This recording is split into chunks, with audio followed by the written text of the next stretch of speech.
La petite ville de Barjac est un havre de paix, ce qui ne fut pas le cas tout au long de son histoire.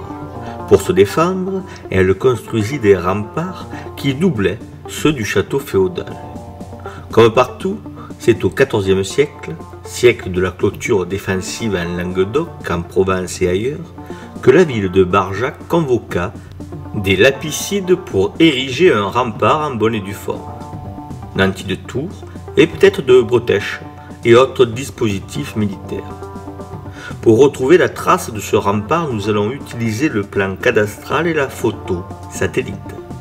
Repérons d'abord l'ensemble castral, c'est-à-dire le château qui est le cœur de la ville médiévale, le siège du pouvoir et le lieu d'où émerge une puissante force gravitationnelle qui attire tout à son entour. Manière de dire que l'habitat s'est agrégé autour du castrum au fil des siècles pour former la ville elle-même. Une fois cela posé, nous remarquons deux choses importantes. D'abord, cette longue rue qui mène au château et qui aboutit à cette patte d'oie. En général, la convergence de rues signale l'entrée d'une ville ou un point nodal de l'ensemble urbain, une place par exemple. Ici, il semblerait que nous touchions au rempart de l'époque moderne, à l'entrée de la ville elle-même, et tout cela disparu sous Richelieu, comme l'ensemble des fortifications et places fortes protestantes d'ailleurs.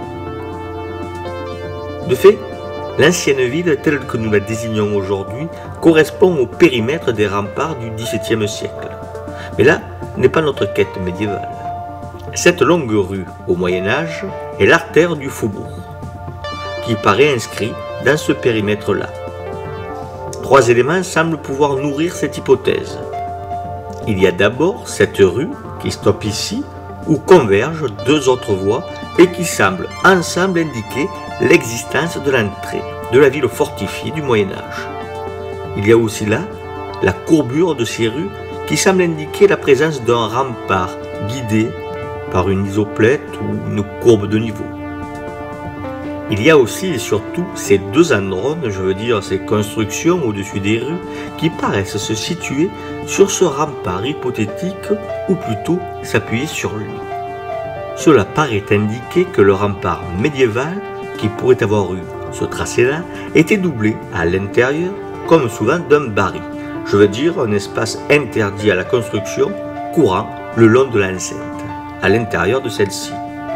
Souvent, la pression foncière est telle dans les villages qui sont comprimés par leur rempart que le baril devient un espace de sociabilité où se trouvent finalement le marché, les joueurs de boules, les églises même, qui demeurent souvent les seuls autorisés à s'appuyer sur le rempart, car souvent le curé a fortement contribué à l'édification de celui-ci.